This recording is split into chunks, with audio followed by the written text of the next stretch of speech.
Assalamualaikum warahmatullahi wabarakatuh. Bismillahirrahmanirrahim.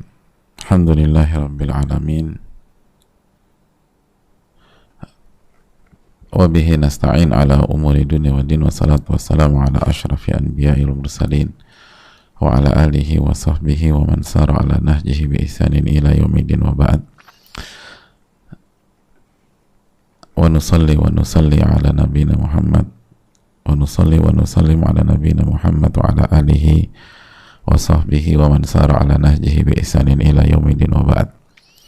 Hadirin Allah muliakan, alhamdulillah kita panjatkan puji dan syukur kita kepada Allah Subhanahu wa taala yang telah kembali memberikan kita kesempatan untuk bisa berkumpul kembali walaupun tadi ada kendala teknis, tapi alhamdulillah Allah urai dan Allah beri pertolongan sehingga kita bisa kembali bertemu dan kembali bersama Riyadhus Shalihin, karya besar dari Al-Imam An-Nawawi rahimahullahu ta'ala, buku yang berisi ilmu tentang kehidupan keseharian kita, tentang bagaimana kita harus beriman, bagaimana kita harus bersikap, bagaimana kita harus bertindak, bagaimana kita harus berpikir, bagaimana kita harus melangkah sebagai seorang yang beriman kepada Allah Subhanahu wa ta'ala, sehingga hidup kita itu indah, layaknya orang yang hidup di taman yang diisi oleh orang-orang soleh atau Riyadhus Shalihin. Oleh karena itu, marilah kita mensyukuri nikmat ini kepada Allah Subhanahu wa ta'ala. Semoga dengan kita bersyukur, la azidannakum, aku akan tambah. Dan itu salah satu kunci keberhasilan para ulama di dunia ilmu. Sebagaimana disampaikan Al-Imam Abu Hanifah, kata beliau, aku mendapatkan ilmu itu dengan bersyukur kepada Allah, dengan bertahmid kepada Allah Subhanahu wa ta'ala. Karena memang orang yang bersyukur itu Allah akan tambah. Makanya mental bersyukur ini penting, dan salah satu tujuan dari belajar itu menumbuhkan mental bersyukur. Sebagaimana marilah perkuat syahadatain kita, la ilaha illallah wa anna muhammadar rasulullah. Jaga iman kita, tauhid kita, dan jaga semangat kita mengikuti Rasulullah sallallahu alaihi wasallam. Lalu hadirin Allah muliakan, marilah kita mengucapkan salawat dan salam kepada Nabi kita, Rasul kita, Sayyidina Muhammadin sallallahu alaihi wasallam, beserta para keluarga, para sahabat, dan orang-orang yang istiqomah berjalan di bawah naungan sunnah beliau sampai hari kiamat kelak. Hadirin Allah muliakan,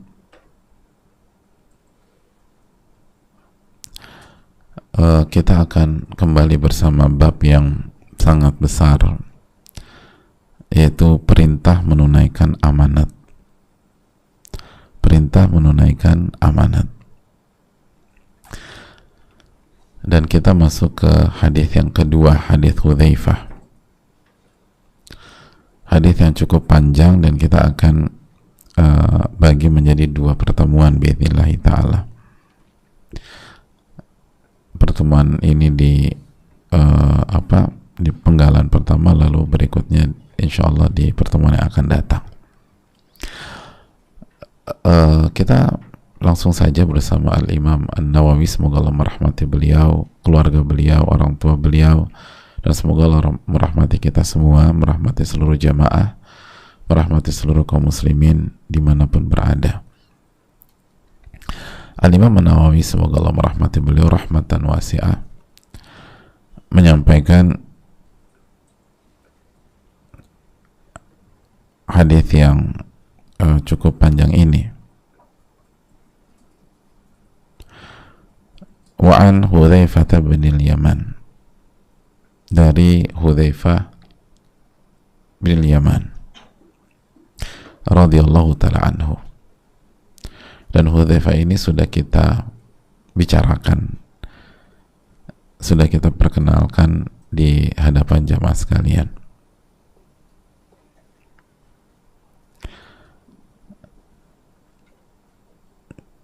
di hadis yang kurang lebih di hadis ke-104 kurang lebih. Beliau menyampaikan qala haddatsana Rasulullah sallallahu alaihi wasallam, bahwa Rasulullah menyampaikan kepada kami dua hadis. Qad ra'aitu ahadahuma wa ana antadhirul akhar. Saya telah melihat salah satu dari kedua hadis tersebut, maksudnya hadis tentang amanat ya. Wa ana antadhirul akhar, dan aku sedang menunggu yang satunya lagi. Jadi maksud dua hadis ini dua hadis tentang amanat, karena kita tahu Hudzaifah meriwayatkan lebih dari dua hadis. Haddatsana anna al-amanata nazalat fi jadri qulubir rijal, thumma nazala al-Qur'anu fa'alimu min al-Qur'an wa 'alimu min as-sunnah. Hadirin Allah muliakan, Nabi SAW itu menyampaikan bahwa amanat itu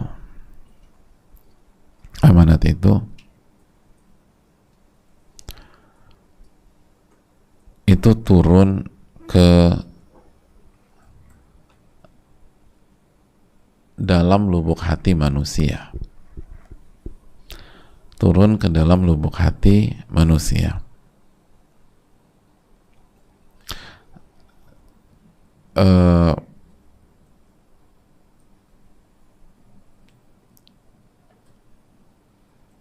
Jadr itu asal, jadr itu artinya asal.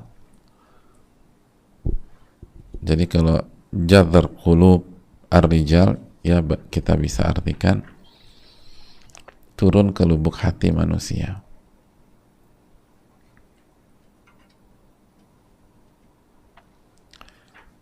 Jadi amanat itu turun ke lubuk hati manusia. Thumma nazal al-Quran, lalu Al-Quran itu turun. Fa'alimu min al-Quran,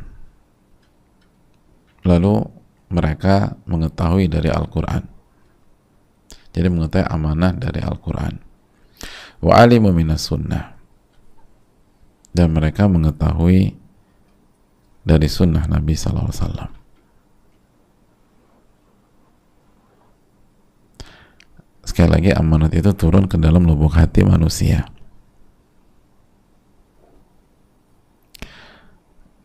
Lalu Al-Quran itu turun, maka mereka mengetahui dari Al-Quran, dan sunnah itu turun, atau sunnah itu disampaikan, mereka juga mengetahui dari sunnah Nabi Sallallahu Alaihi Wasallam. Hadirin Allah muliakan,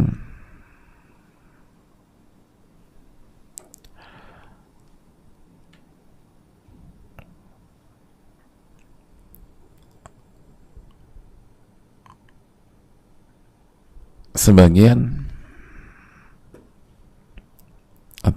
ulama menjelaskan bahwa apa sih maksudnya amanat itu turun ke dalam lubuk hati manusia, lalu Al-Quranul Karim itu turun, lalu manusia itu mengetahui amanat dari Al-Quran dan mengetahui amanat dari sunnah.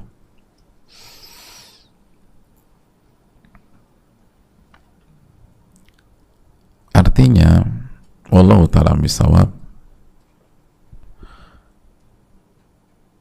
bahwa Allah tuh menurunkan amanat sebagai sebuah fitrah ke dalam hati kita. Gitu.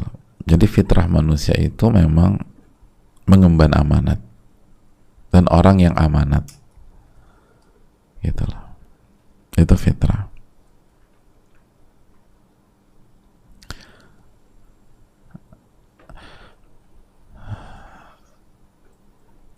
Tapi baru sebatas itu. Jadi fitrahnya itu adalah amanat.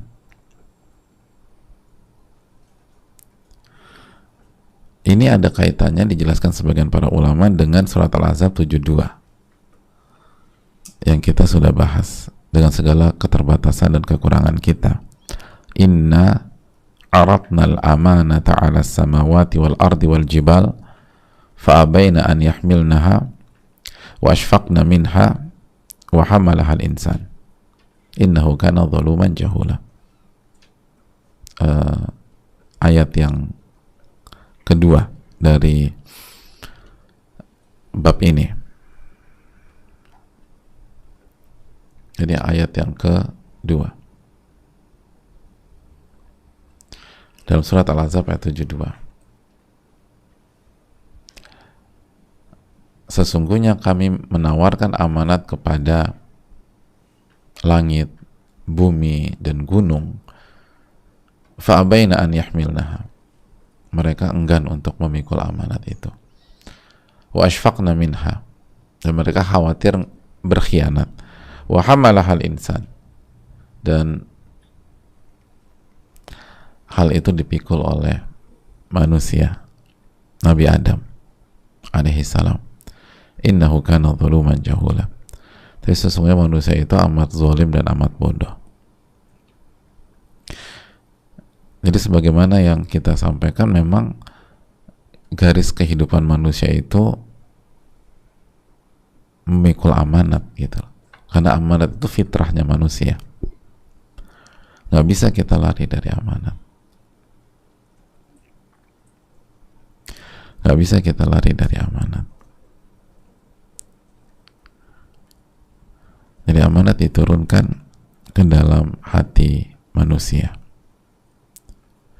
dan di dalam lubuk hati yang paling dalam. Jadi di lubuk hati yang paling dalam menjadi fitrah seorang anak manusia. Allah yang memberikan fitrah tersebut.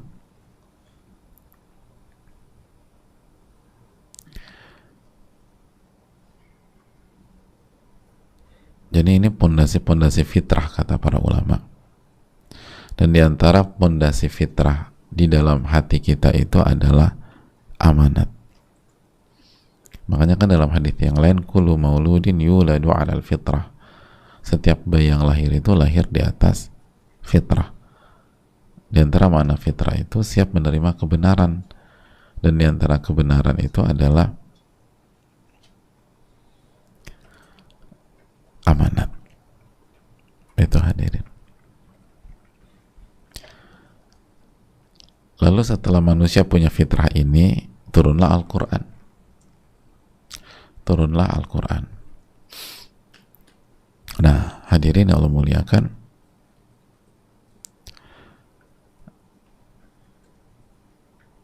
ketika Al-Quran itu turun, maka manusia mengenal amanat itu dari Al-Quran dan dari Sunnah. Jadi kata sebagian para ulama, klop deh tuh, Al-Quran dan Sunnah mengajarkan amanat. Fitrah kita memang diberikan sifat amanat. Jadi kayak botol ketemu tutup kalau bahasa orang sekarang.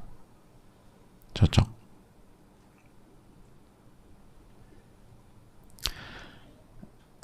Jadi cocok.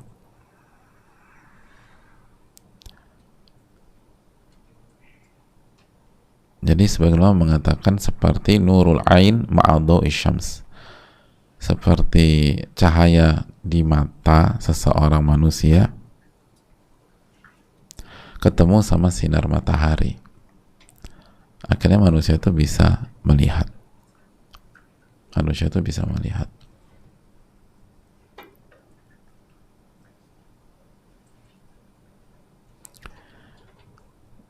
Jadi mata ketemu sinar, cocok gitu loh. Maka manusia itu belajar dari itu. belajar dari Al-Quran dan Sunnah.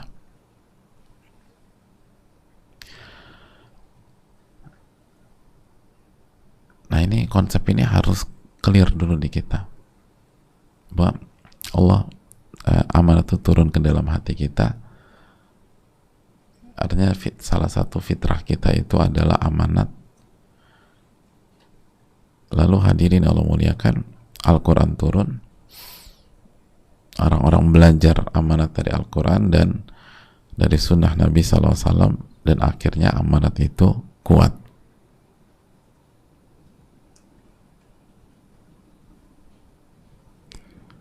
Itu hadirin, Al-Quran itu amanat itu jadi kuat. Makanya ini kuncian, salah satu kunci jadi orang yang amanah tuh ini.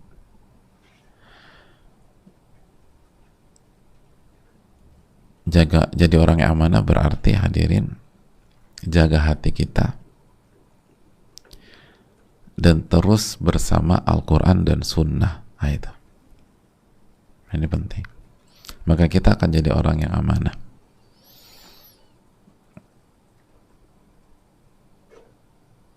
Jadi jaga hati kita dan terus bersama Al-Quran dan Sunnah. Ini kuncian.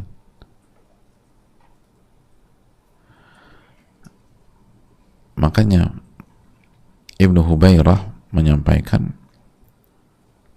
rahimahullah, wa madaru hadzal hadits huwa tanbihu 'ala al-amanati allati tathbutu wa tanfa' fi dunya wal akhirah hiya allati kanat lillahi wa min ajrillah, hiya allati kanat lillah wa min ajrillah. Amanat yang akan sabat, akan konsisten, kokoh dan bermanfaat di dunia dan di akhirat, itu amanat yang lillah, karena Allah, wa min ajlillah, karena Allah subhanahu wa ta'ala. Jadi untuk Allah dan karena Allah, itu yang kuat. Dan itu kan hati, hadirin.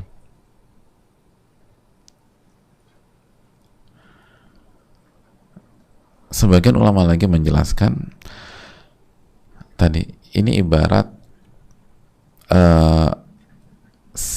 cahaya di mata dan sinar matahari. Ketika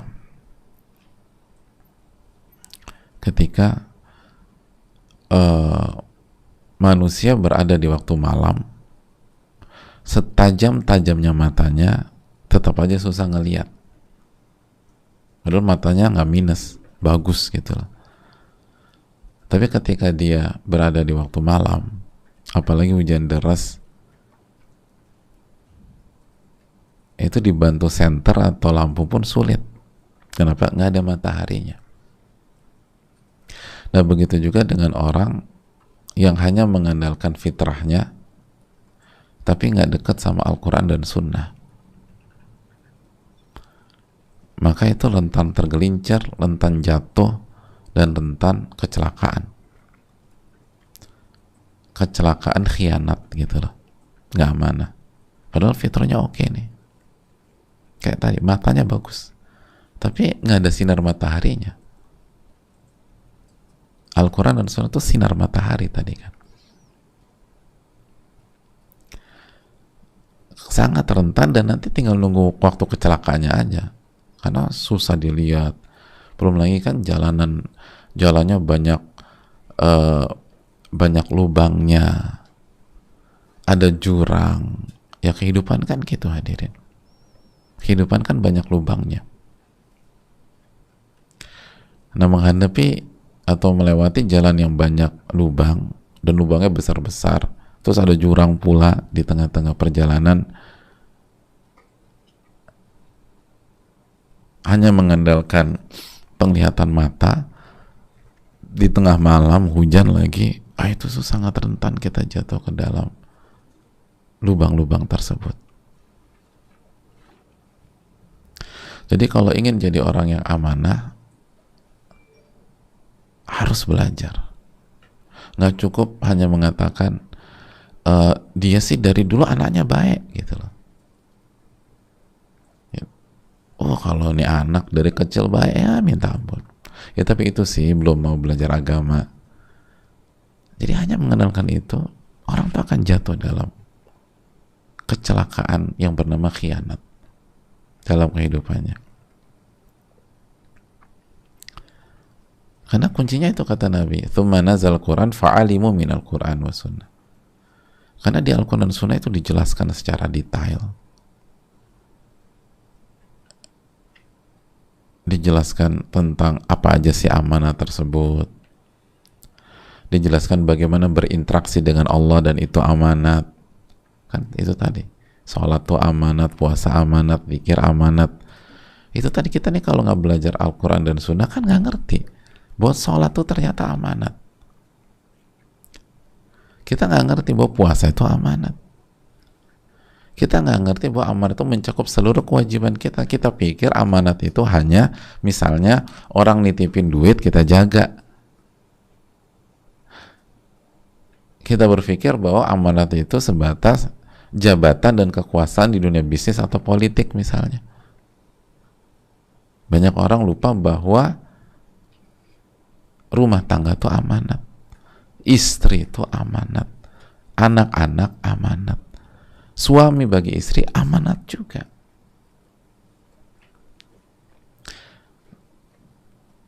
Kita kalau nggak dibimbing oleh Allah dalam Al-Quran dan Sunnah, kita nggak tahu orang tua itu amanat.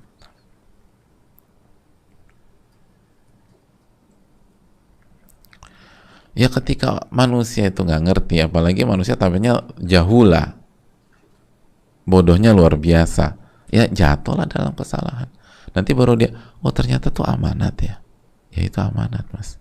Aku baru tahu, makanya dekat sama Al-Quran, dekat dengan sunnah Nabi SAW, pelajari Al-Quran dan sunnah. Nggak cukup hanya mengandalkan fitrah kebaikan gitu loh. Emang nih anak hatinya dari dulu baik, bagus, senang kita dengar kayak gitu. Tapi nggak bisa hanya ngandelin itu tanpa belajar agama, tanpa dekat dengan Quran, tanpa dekat dengan hadis Nabi Sallallahu Alaihi Wasallam. Nggak cukup.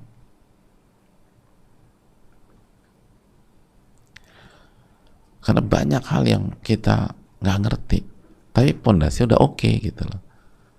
Ada fitrah, tapi kita nggak tahu banyak.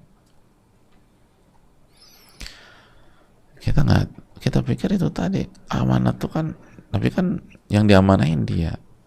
Mas, ucapan juga amanat loh. Ucapan tuh amanat. Semua kewajiban kita, dan kita diwajibkan berkata baik, itu kan amanat.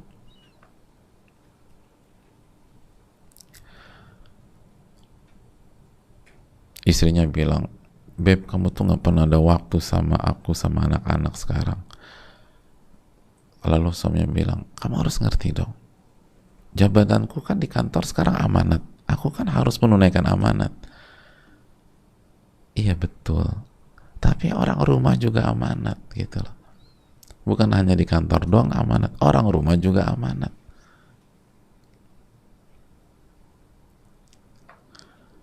Mas, tadi itu sholat asar apa enggak?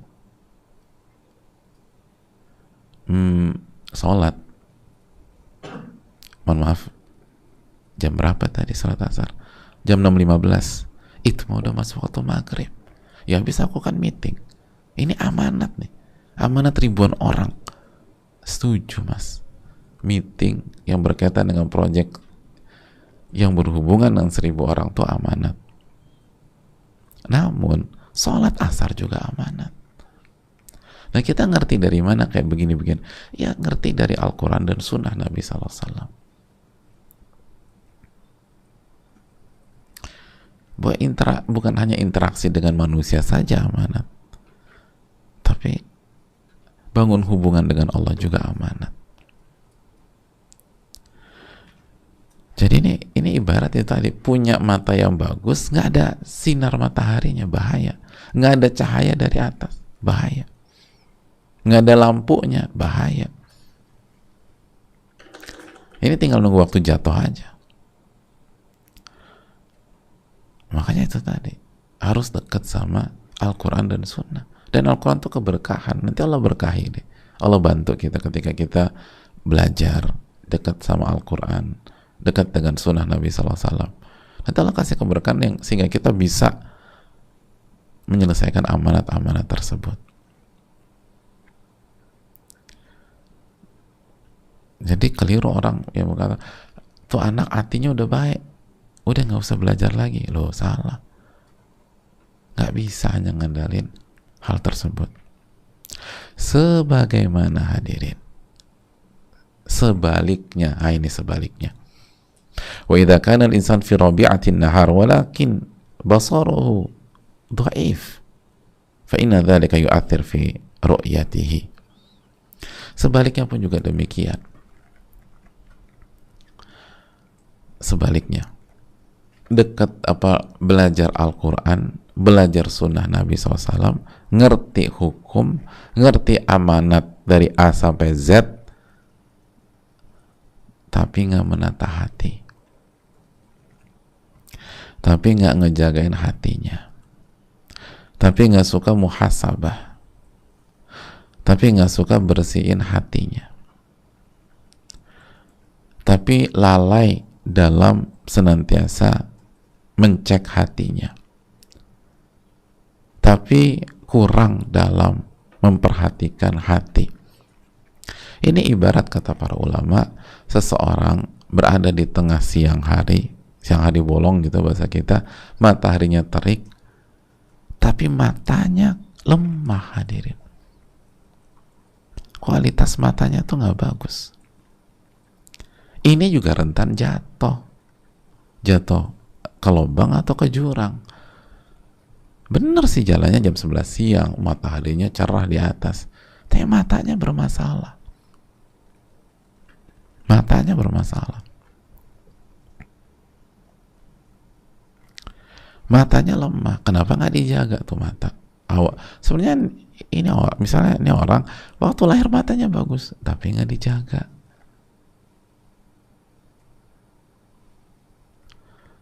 Nggak dijaga, akhirnya lemah. Sama, awalnya fitrahnya baik, hatinya baik, tapi nggak dijaga nih hati, akhirnya hatinya kotor, ngelemah.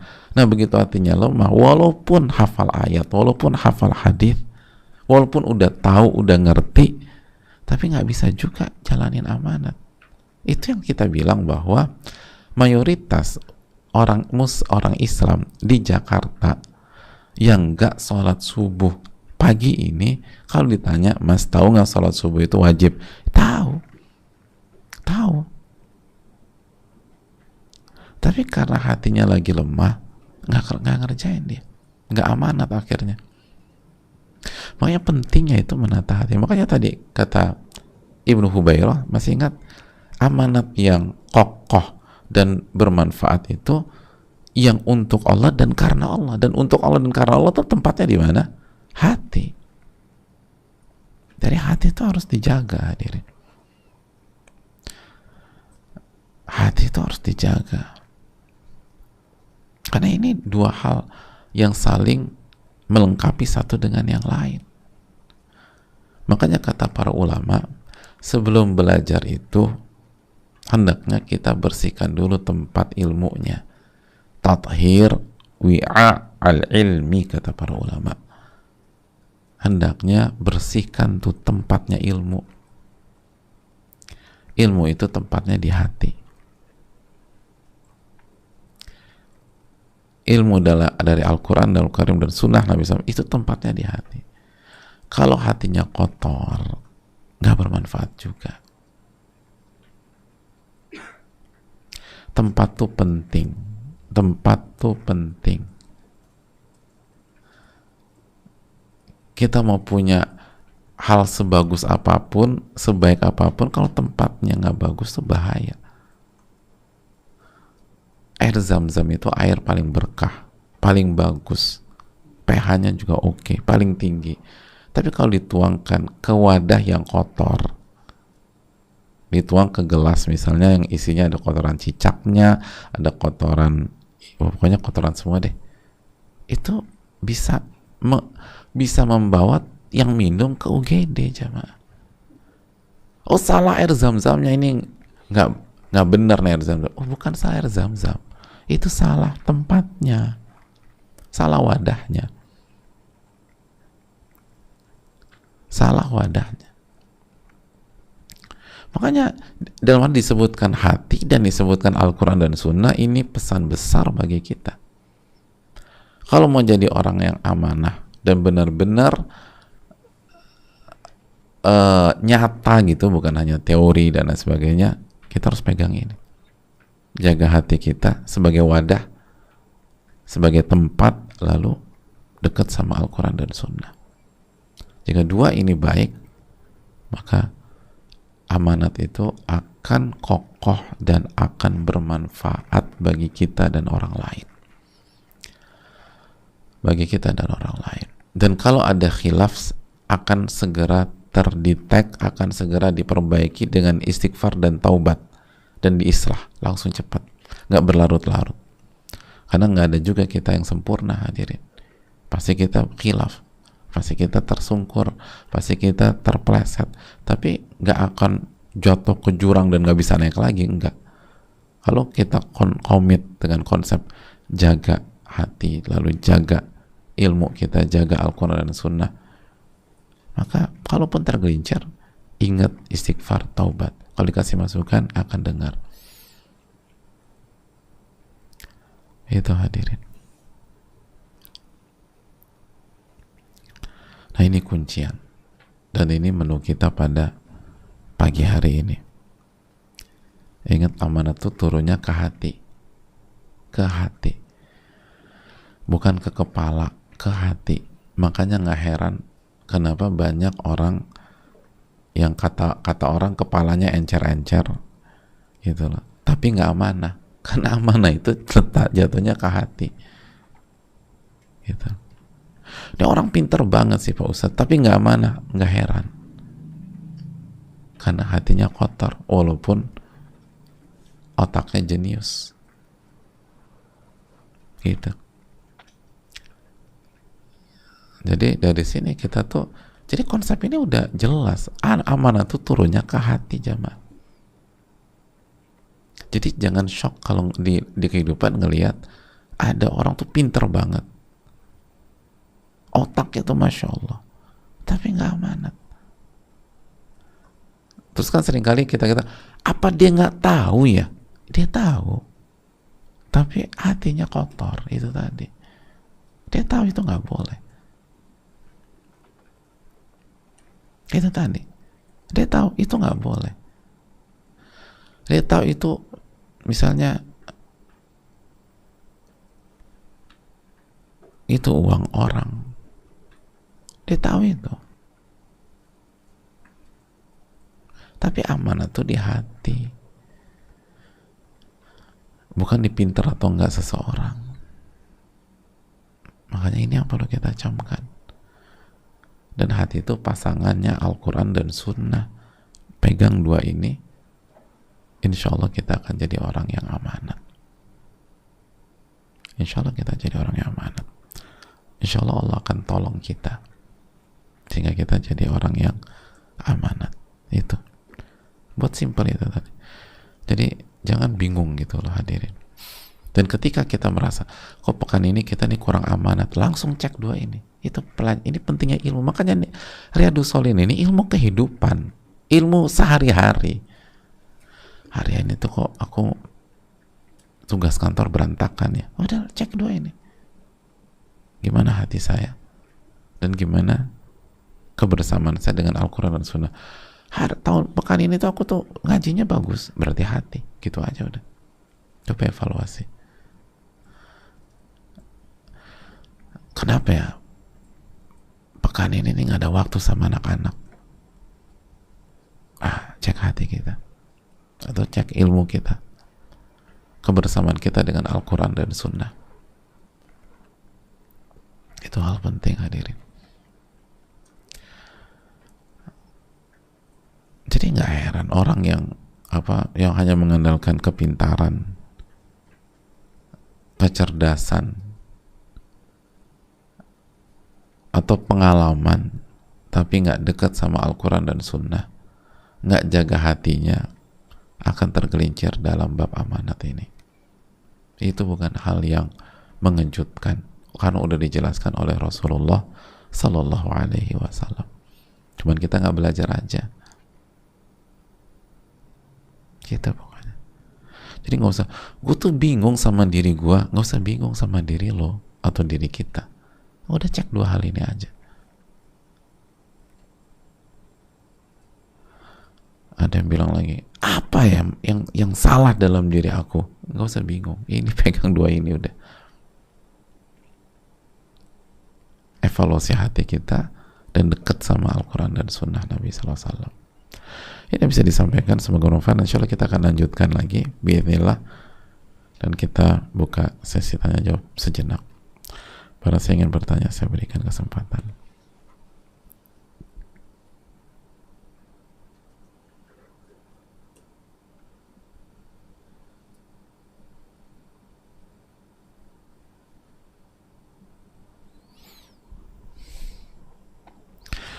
Assalamualaikum warahmatullahi wabarakatuh. Waalaikumsalam warahmatullahi wabarakatuh. Semoga Allah memberikan rahmatnya kepada Imam Nawawi beserta keluarganya, dan juga semoga Allah memberikan taufik dan keberkahan kepada Ustadz, keluarga, tim, dan serta seluruh kaum muslimin. Amin ya rabbal alamin.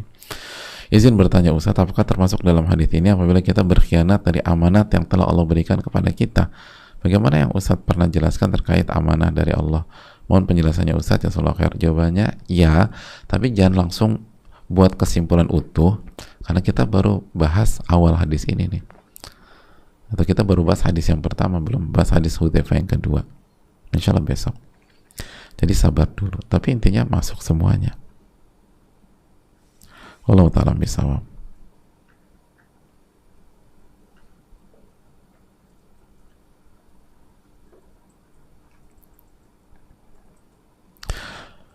Assalamualaikum warahmatullahi wabarakatuh. Waalaikumsalam warahmatullahi wabarakatuh. Semoga Allah merahmati Imam Nawawi, guru-guru, dan orang-orang yang dicintai Imam Nawawi. Amin, serta seluruh muslim. Amin ya rabbal alamin. Dan semoga Pak Ustadz, seluruh tim beserta keluarga selalu dalam ridho dan perlindungan Allah. Amin ya rabbal alamin. Begitu juga dengan seluruh para penanya dan jamaah. Afwan, izin bertanya Pak Ustadz, manusia diciptakan untuk beribadah dan diciptakan sebagai khalifah di bumi. Namun Allah Subhanahu wa taala menciptakan manusia memiliki sifat dzulum, jahul, dan suka membantah. Apa hikmahnya ya Pak Ustadz? Sifat-sifat ini Allah masukkan dalam manusia. Jazakallahu khairan. Semoga Pak Ustadz dan tim dimudahkan dalam berdakwah dan diterima Allah sebagai amal jariah. Amin ya rabbal alamin. Begitu juga dengan penanya dan seluruh penanya. Dan kita semua. Hadirin, salah satu hikmahnya dijelaskan para ulama, agar manusia itu, kan kenapa sih manusia diciptakan untuk jadi bertanggung jawab di bumi, lalu banyak amanah segala macam, tapi di waktu yang sama Allah takdirkan manusia punya sifat dzulum, jahul, dan suka membantah. Salah satu hikmahnya, kata para ulama, agar manusia ini sadar bahwa untuk menjalankan amanah, untuk memimpin, untuk bertanggung jawab, dia nggak bisa ngandelin diri dia. Dia harus bergantung sama Allah Subhanahu wa Ta'ala. Itu poinnya. Agar dalam menjalankan segala tanggung jawab dan tugas, syiar kita la haula wala quwata illa billah. Tidak ada daya dan kekuatan kecuali dengan pertolongan Allah. Bukan ngandelin kepintaran kita, karena kita tuh nggak cerdas sebenarnya. Kita nih jahulnya minta ampun, bodohnya luar biasa. Udah kalau pintar, zolimnya luar biasa. Jadi jangan andelin diri kita, andalkan pertolongan Allah, andalkan ilmunya Allah, andalkan pertolongannya Allah, andalkan kekuasaan Allah Subhanahu wa Ta'ala, andalkan kemampuan Allah Subhanahu wa Ta'ala. Itu poinnya. Jangan andalin diri kita. apalagi membanggakan diri sendiri. Ini berhasil gara-gara gua nih. Bukan. Apa kata para ulama? Simak baik-baik kaidah ini. Kata para ulama, ini kaidah perlu dicatat. Lau lam yakun aunun minallahi lil fata fa awwalu ma yajni alaihi ijtihaduhu. Kalau bukan karena pertolongan Allah kepada seseorang, maka yang pertama kali menghempaskannya, yang pertama kali membuat dia jatuh, yang pertama kali membuat dia tersungkur adalah effortnya dia sendiri, bukan orang lain, dirinya sendiri. Itu pertama kali buat dia salah. Kalau bahasa kita, yang pertama kali membuat orang itu terjatuh, blundernya sendiri. Itu kaidah. Kalau bukan karena pertolongan Allah, yang pertama kali membuat kita terhempas, blunder kita sendiri. Bukan A, bukan B, bukan C, bukan haters kita, bukan musuh kita, bukan orang yang benci sama kita, diri kita sendiri yang membuat kita jatuh. Jadi nggak usah ribet-ribet. Allah Ta'ala alam bisawab.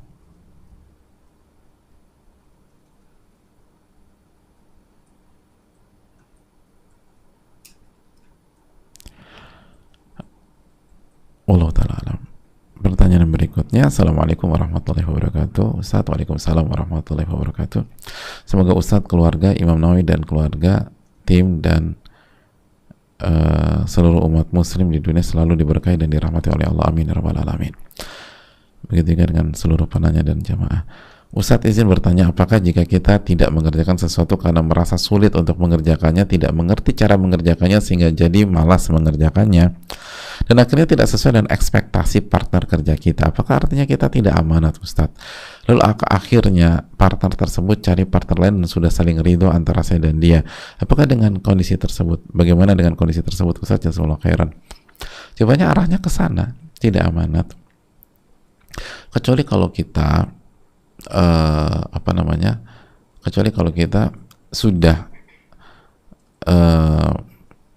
menakar dari awal dan kita sampaikan ke partner kita, lalu beliau tidak mempermasalahkan atau mengerti atau tahu dengan kondisi kita tersebut, lalu begitu kita emban, kita totalitas 1000% atau 100%, lalu ternyata tetap tidak sesuai ekspektasi atau target, maka la yukallifullahu nafsan illa wus'aha, terus fattaqullaha mastata'tum, jadi bertakwalah kepada semaksimal mungkin, dan Allah nggak membebankan kalian kecuali sesuai dengan kemampuan kalian, dan sudah ada ridho sama ridho sebelumnya.